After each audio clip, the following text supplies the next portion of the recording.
Bismillahirrahmanirrahim. Pada kesempatan kali ini, judul yang akan kita bahas adalah berkenaan dengan selamat dengan manhaj salaf. Sebagaimana kita ketahui semua bahwa kata manhaj salaf secara bahasa manhaj artinya etimologi, secara etimologi artinya manhaj artinya cara, metode, dan manhaj telah Allah sebutkan di dalam Al-Quran dengan bentuk minhaja. Likulli ja'alna minkum syir'atan wa minhaja. Setiap umat di antara kalian memiliki syariatnya dan caranya masing-masing. Adapun salaf yang dimaksud adalah al-qurun al-mufaddalah, atau 3 generasi yang Nabi SAW sebutkan terbaik di sisi Allah Subhanahu wa Ta'ala. Maka semakin zaman dekat dengan 3 generasi ini semakin baik, semakin zaman jauh dari 3 generasi ini semakin buruk. Sehingga Nabi SAW mengatakan, La ya'ti alaikum zamanun illa walladhi ba'dahu syarru min. Tidaklah datang sebuah zaman kecuali setelahnya semakin buruk, semakin buruk, semakin buruk. Secara orang-orangnya, secara mayoritasnya zamannya semakin buruk. Bukan zamannya ya, karena zaman tidak boleh dicela, tapi orang-orang yang tercela. Naibuz zamana wal aibu fina, sebagaimana kata Imam Syafi'i, kita mencela zaman sedangkan aibnya ada pada kita. Wa ma liz-zamani aibun siwana, dan zaman tidak memiliki kehendak apapun. Zaman diciptakan oleh Allah, waktu diciptakan oleh Allah, sedangkan kitalah yang pada dasarnya bisa berbuat dosa. Oleh karenanya manhaj salaf adalah cara beragama menurut metodologi yang dilakukan oleh 3 generasi terbaik yang telah Allah ridhoi mereka. Dan kita tahu semua bahwa 3 generasi itu adalah, yang pertama generasi sahabat ridwanullah alaihim, dan banyak sekali Allah sebutkan tentang kemuliaan para sahabat, sebagaimana di dalam surah At-Taubah ayat 100, السابقون الأولون من المهاجرين والأنصار والذين اتبعوهم بإحسان رضي الله عنهم ورضوا عنه. Dan orang-orang yang pertama kali masuk Islam dari kalangan muhajirin dan ansar, Allah menyebut mereka dalam Quran, sehingga generasi yang disebutkan spesifik dalam Quran, dan Allah puji mereka dengan Allah meridhai mereka dan mereka pun ridha kepada Allah, adalah para sahabat muhajirin dan ansar. Walladzina ittaba'uhum biihsan, dan orang-orang yang mengikuti mereka dengan kebaikan. Lihat, sehingga kalau kita ingin juga mendapatkan keridhaan Allah, kita ingin mendapatkan gelar radhiyallahu an dari Allah Subhanahu wa taala, maka kita hendaknya mengikuti mereka, karena Allah mengatakan yang mengikuti mereka dengan baik. Walladzina ittaba'uhum biihsanin radhiyallahu anhum wa radu an. Kemudian Allah Subhanahu wa taala mengatakan wa'adda lahum jannatin tajri tahtaha al-anhar, dan Allah kemudian mempersiapkan bagi mereka surga yang di dalamnya terdapat air-air yang mengalir dari sungai-sungai. Khalidina fiha abada, mereka kekal dalamnya. Sehingga dari sini muhajirin dan ansar itu mereka dijamin masuk surga. Ya. Jadi bayangkan ada satu generasi yang dijamin masuk surga, yaitu muhajirin dan ansar. Dari sini ayatnya, wa'adda lahum jannatin tahtaha al-anhar khalidina fiha abada, mereka kekal di dalamnya. Dzalikal fawzul mubin, mereka itulah kemenangan yang nyata. Makanya mengapa kita tidak boleh mencela satu pun dari kalangan sahabat? Tidak boleh. Hatta dalam kasus-kasus yang kita anggap ini kontroversial, seperti kasus antara perang Jamal antara Aisyah dengan Ali bin Abi Thalib, antara Ali dengan Muawiyah, perang Siffin, itu tidak boleh kita katakan oh Muawiyah begini, oh Ali begini, oh Aisyah begini. Tidak boleh, karena memang mereka boleh jadi tidak maksum secara individu, tapi mereka maksum secara kolektif. Ya. Jadi saya katakan mereka tidak maksum secara individu, individunya tidak maksum, tapi secara kolektif mereka maksum. Karena yang menjadi ijma bagi mereka adalah sebuah dalil, ada sebuah dalil yang kalau mereka bersepakat atas sesuatu maka itu menjadi agama, gitu. Sehingga mereka diridhai oleh Allah Subhanahu wa taala dikarenakan apa-apa yang mereka lakukan. Sehingga mereka semua pada dasarnya mendapatkan pahala atas apa yang kita lakukan sekarang. Jadi kalau kita minum pakai tangan kanan, yang meriwayatkan hadis minum pakai tangan kanan dapat pahalanya. Dan itu siapa? Sahabat. Kalau kita sholat sekarang, mereka pun dapat pahala sholat kita. Kenapa? Karena yang menyampaikan hadis bagaimana tata cara Nabi sholat siapa? Sahabat. Sahabat. Kalau kita tahu semua, ada namanya ajrud dilalah, yaitu pahala yang disebabkan gara-gara menunjukkan kebaikan kepada orang. Karena kata Nabi SAW, man dalla ala khairin falahu mithlu ajri fa'ilih. Siapa yang menunjukkan kebaikan kepada orang, maka dia mendapatkan pahalanya, kan gitu. Maka seandainya saya kajian sekarang, saya ikhlas karena Allah Ta'ala, dan kemudian hadirin sekalian ada yang mengikuti apa yang disampaikan oleh Allah dan Rasulnya melalui lisan saya pun akan mendapatkan pahalanya. Kalau saya ikhlas karena Allah Ta'ala. Begitu pula kalau hadirin sekalian menyampaikan kepada keluarga, pun nanti generasi-generasi berikutnya menyampaikan lagi kepada keluarganya, kepada keluarganya, kita ikhlas karena Allah Ta'ala, kita dapat pahala jariah. Itulah mengapa pahala paling besar dan yang diinginkan oleh setiap zaman ke zaman untuk bisa menjadi pewarisnya para nabi dan rasul, itu menjadi apa? Ulama. Itulah karena mereka bisa mendapat pahala ajrud dilalah, sekedar menunjukkan kepada orang dapat pahalanya. Makanya kata Nabi SAW, la tasubbu ashabi, jangan sekali-kali kalian celah sahabatku. Fawalladhi nafsu Muhammadin biyadih, demi zat yang jiwa Muhammad berada dalam genggamannya, lau an ahadakum anfaqa mithla uhudin zahaban ma balagha mudda ahadihim walau nasifah. Seandainya di antara kalian berinfak dengan satu gunung Uhud emas, niscaya kalian tidak akan mampu mengalahkan pahala mereka meskipun dengan setengah mud saja mereka berinfak. Kok bisa? Ya tadi, karena kalau kita berinfak pun mereka tetap dapat pahalanya, gitu. Itu luar biasanya mereka. Sehingga makanya aneh bin ajaib ketika ada satu golongan yang mengkafirkan sahabat. Karena kita tahu agama ini melalui perantara sahabat, melalui perantara tabi'in, melalui perantara atba'ut tabi'in yang menyampaikan ilmu itu kepada kita dari pengajaran-pengajaran mereka. Karena kita tidak bisa langsung mendapatkan riwayat dari Quran kecuali melalui dari lisan mereka. Karena mereka mengajarkan itu, dari Abu Hurairah mengajarkan itu, dari Abu Bakar mengajarkan itu, dari pengajaran mereka kepada itu. Oleh karenanya betullah ungkapan dari Imam Malik rahimahullah ta'ala, kata beliau, lan yasluha akhiru hadhihi al-ummah illa bima saluha bihi awwaluha. Kata beliau, tidaklah mungkin umat terakhir ini, yakni umat sekarang, bisa diperbaiki kecuali pasti harus dengan cara umat-umat terdahulu diperbaiki. Maksudnya gimana? Kalau kita mau memperbaiki keadaan di zaman sekarang, kita lihat aurat banyak terbuka, kita lihat banyak yang mencela pemerintah, kita lihat bagaimana banyak di kalangan kita yang sudah mulai suka kepada khamar, perjudian, pinjol dan sebagainya. Gimana cara memperbaikinya? Dengan cara generasi terdahulu diperbaiki, yaitu dengan cara para sahabat diperbaiki oleh Rasulullah SAW. Dengan cara apa? Dengan cara mendekatkan mereka kepada agama dengan Al-Quran dan Sunnah sesuai dengan pemahaman yang mereka bawa. Tidak akan bisa kita memperbaiki umat ini kecuali dengan cara umat terdahulu perbaiki. Karena Allah yang telah meridhai mereka, Allah yang telah membawa mereka dari kegelapan menuju cahaya yang terang benderang. Ya, hadirin Allah Subhanahu wa taala. Dan banyak sekali juga ayat-ayat yang kedua tentang kemuliaan para sahabat. Allah sebutkan di dalam surah Al-Fath ayat 18, laqad radiyallahu 'anil mu'minina idh yubayyi'unaka tahta asy-syajarah. Allah telah meridhai dari kalangan orang-orang yang beriman tatkala mereka membaiat engkau di bawah pohon, yaitu di bawah Syajaratul Ridwan.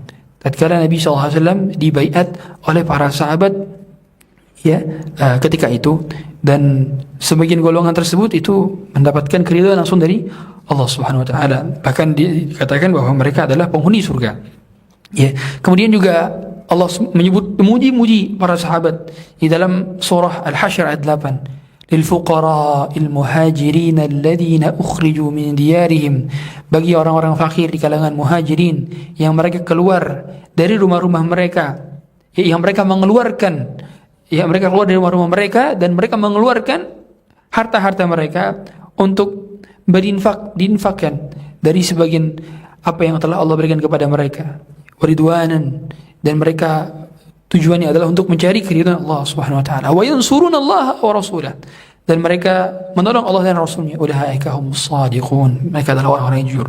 Dan begitu banyak ayat-ayat mengenai pujian kepada sahabat. Allah juga menyebutkan dalam surah Al-Hasyr ayat 9-nya, walladzina tabawwa'ud dara wal iman min qablihim yuhibbuna man hajara ilaihim, yaitu orang-orang yang meninggalkan rumah-rumah mereka dan mereka memiliki keimanan-keimanan dan mereka senang berhijrah kepada Allah Ta'ala. Wa la yajiduna fi sudurihim hayatan mimma utu, dan juga ini adalah orang-orang Ansar, ya. Wa yu'thiruna ala anfusihim walau kana bihim khasasah, mereka mengutamakan orang lain dibanding diri mereka sendiri. Kita tahu semua bahwa orang-orang Ansar mereka sangat dermawan kepada para pendatang yang datang dari Mekah, yaitu muhajirin. Ada sahabat Sa'ad bin Rabi yang menawarkan setengah hartanya kepada Abdurrahman bin Auf. Bahkan dia menawarkan salah satu dari istrinya untuk nanti diceraikan, kemudian setelah masa iddahnya nanti silakan dikawinkan. Saking seperti itunya, ya. Dan itu tidak bisa kita dapat kecuali dari para sahabat. Kita lihat bagaimana kedermawanan para orang-orang Ansar ketika mereka menawan tawanan perang. Mereka justru memberikan makanan terbaik untuk tawanan perangnya. Jadi lagi perang, kemudian ada yang ditawan, marah mereka makan makanan yang biasa-biasa saja. Wa yu'thiruna ala anfusihim walau kana bihim khasasah. Ketika mereka sedang kelaparan, tapi mereka mengutamakan orang lain di situ. Tawanan perangnya. Untuk apa? Untuk mencari keridhaan Allah. Barangkali kalau diberi yang terbaik, dia nanti masuk Islam. Ternyata benar. Banyak tawanan perang yang diperlakukan dengan begitu mulia. Lebih mulia sebagaimana orang yang tidak menjadi tawanan perang. Ternyata mereka tertarik kepada Islam disebabkan karena demikian. Dan itu semua adalah para sahabat. Kemudian Allah juga memuji orang-orang yang hidup setelah sahabat, yaitu siapa tadi? Tabi'in dan atba'ut tabi'in. Allah memuji di dalam surah Al-Hasyr surah Al-Hadid ayat 10. Allah mengatakan, la yastawi minkum man anfaqa min qabl al-fath wa qatal. Tidak sama antara orang-orang yang masuk Islam sebelum hijrah dengan sebelum penaklukan dan setelah penaklukan. Sehingga memang ada kekhususan bagi mereka yang masuk Islam sebelum Fatu Makkah. Fatu Makkah itu tanggal berapa? Tahun berapa? Tahun ke-8 Hijriah. Berarti orang yang masuk Islam sebelum tanggal 8 berarti termasuk sebelum tahun 8 berarti termasuk muhajirin. Tapi setelah Fatu Makkah tidak lagi dikatakan sebagai muhajirin. Makanya kata Nabi SAW, la hijrata ba'dal fathi, tidak ada hijrah setelah penaklukan. Sehingga tidak sama keimanan yang mereka miliki dengan keimanan sekarang. Kalaulah saja antara sahabat yang masuk Islam sebelum Fatu Makkah dengan yang setelah Fatu Makkah itu berbeda, apalagi dengan keimanan kita, tentu jauh berbeda. Apalagi dengan keimanan berikutnya tentu lagi berbeda, gitu ya. Makanya kata Al-Imam Syafi'i tentang orang-orang yang menghina Muawiyah, kata beliau, lebih baik mana antara Muawiyah dengan Umar bin Abdul Aziz, katanya. Di-compare, demi Allah, debu yang menempel di sendalnya Muawiyah tentu itu jauh lebih mulia dibandingkan Umar bin Abdul Aziz. Bukan dalam mereka merendahkan, tapi dalam mereka memuliakan. Karena kita tahu semua, secara persen mungkin ada kekeliruan, tapi tetaplah mereka memiliki keutamaan dari sisi mereka pernah berjumpa dengan Nabi SAW, dan mereka dididik oleh Nabi SAW, dan mereka pernah diajarkan oleh Nabi SAW, sehingga kalau ada keliru mereka langsung dibenarkan. Lihatlah bagaimana dahulu Jabir bin Abdullah pernah mengatakan, nahnu na'zilu inda ahli Rasulillah sallallahu alaihi wasallam wal Qur'anu yanzil. Kami dahulu pernah azal. Mohon maaf, azal itu artinya keluar di luar, ya, azal. Dan beliau menyatakan, dan itu di zaman di mana Al-Quran masih proses penurunan.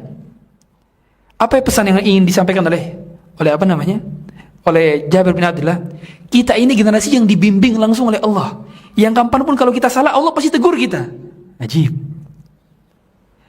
Jadi kapanpun kita salah, langsung tegur pakai ayat, langsung ditegur pakai hadis. Jabir pengen menyampaikan itu, ya. Kita pernah berazal dan pas itu Quran turun. Kalaulah azal itu diharamkan, pasti akan ada ayat tentang pengharamannya atau hadis tentang pengharamannya, kan gitu maksudnya. Ya, tentu bukan terlepas dari pembahasan hukum tentang azal nih.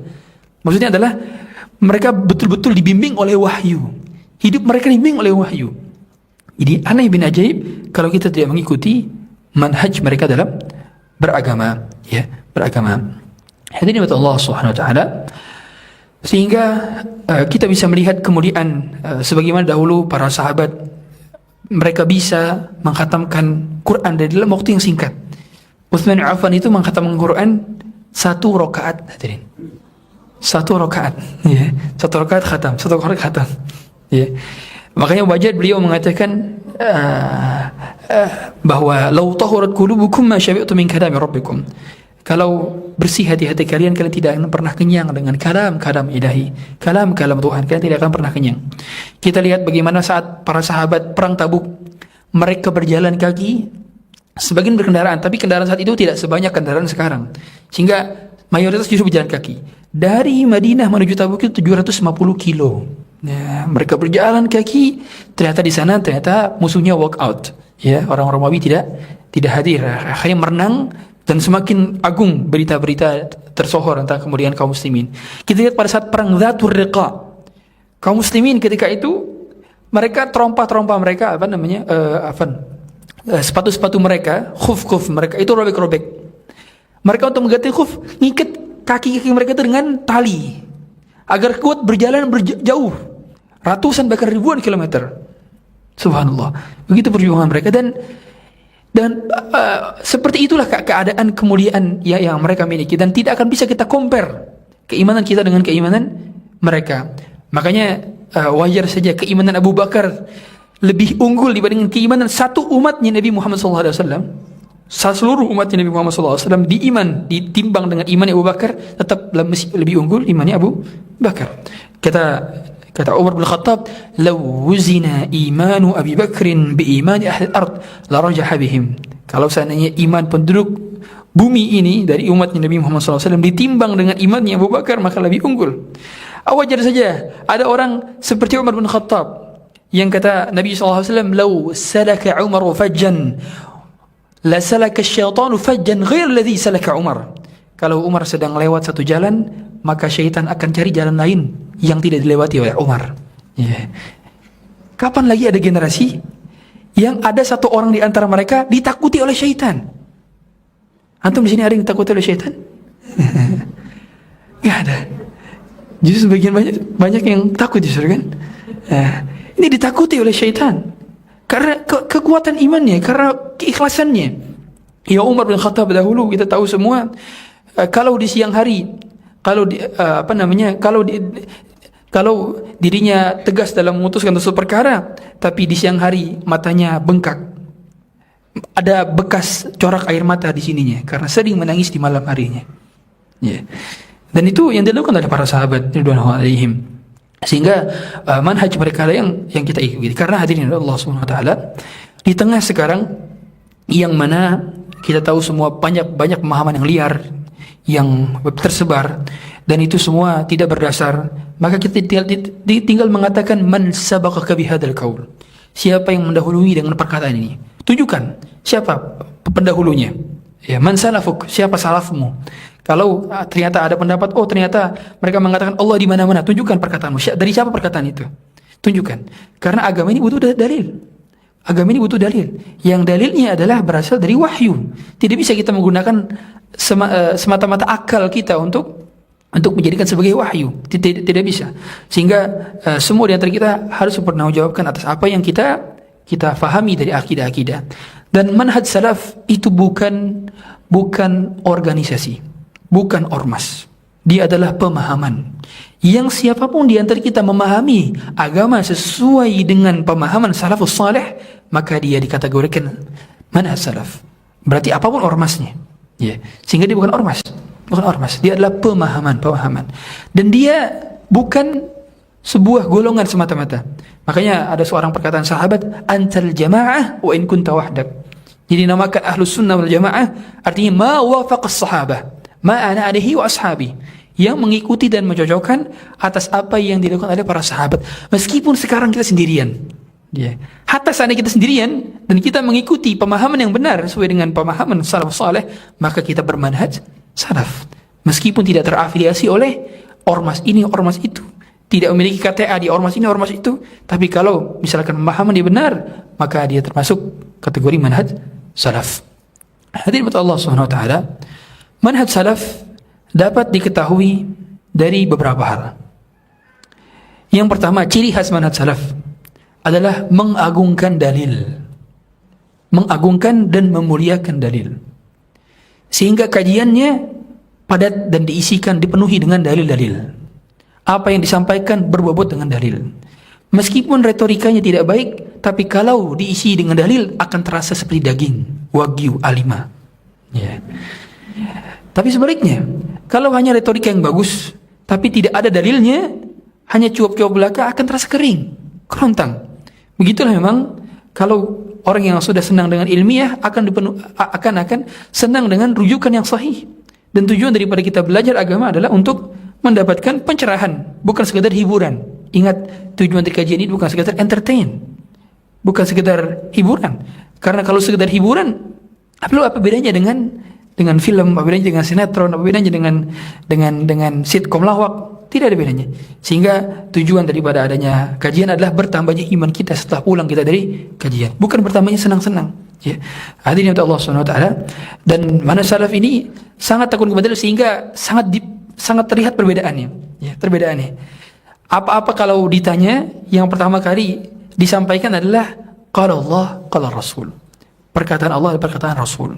Jadi dalil dahulu yang disampaikan sebelum perkataannya. Allah Subhanahu wa taala berfirman, Nabi SAW bersabda, itu terciri.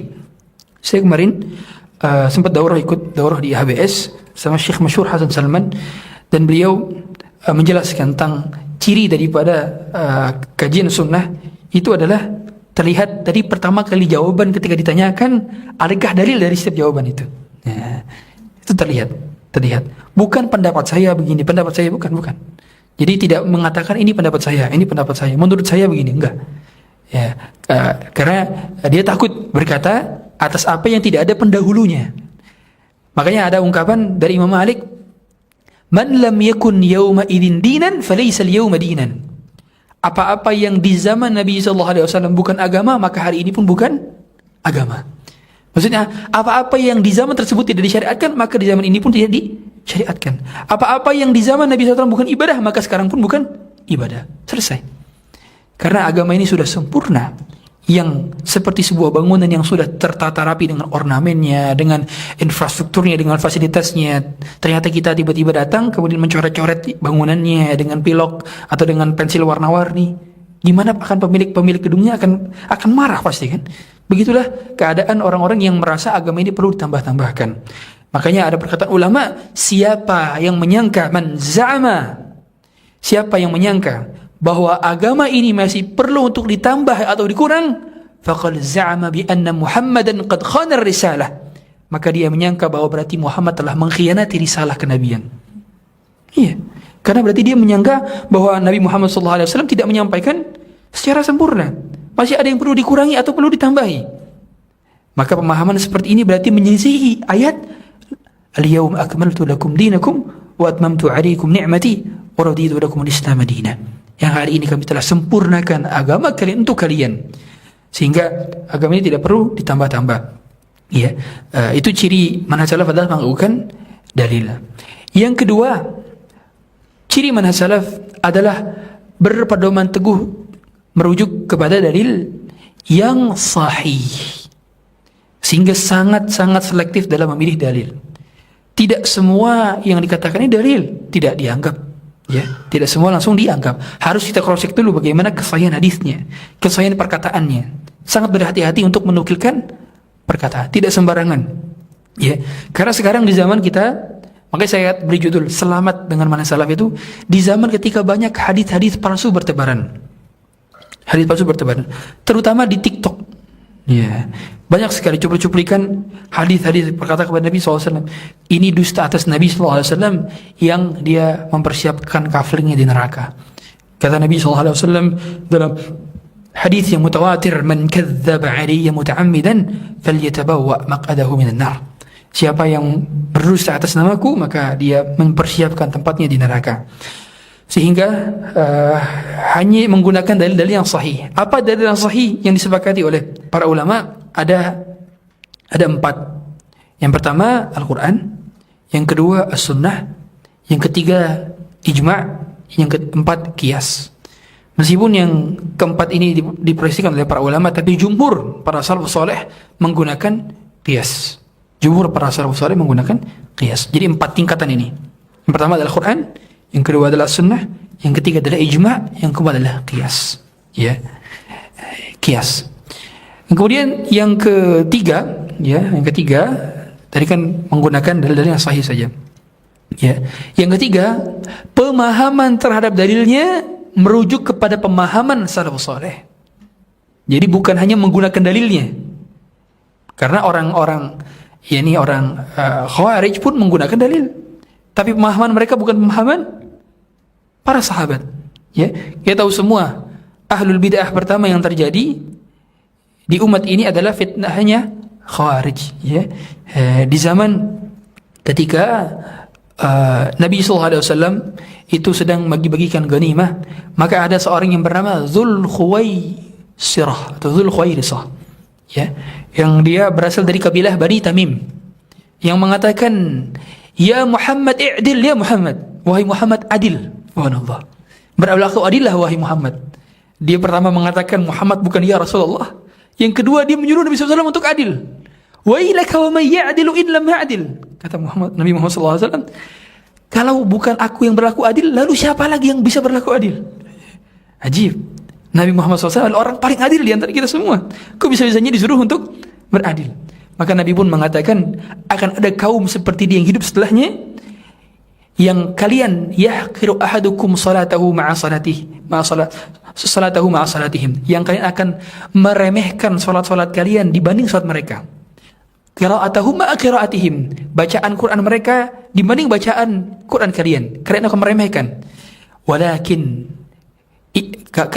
tapi mereka la yujawizu taraqiyahum, bacaan mereka tidak sampai kerongkongan mereka. Ya. Kama yamruqu sahmu minar ramiyah, tamruqu minad dini kama yamruqu sahmu minar ramiyah. Mereka keluar dari agama sebagaimana anak panah lepas daripada busurnya. Apa maksud Nabi SAW? Orang-orang Khawarij itu berpemahaman dari agama-agama ini hanya pada ayat-ayat yang sifatnya ancaman-ancaman saja. Mereka tidak memahami juga ayat-ayat tentang rahmat Allah.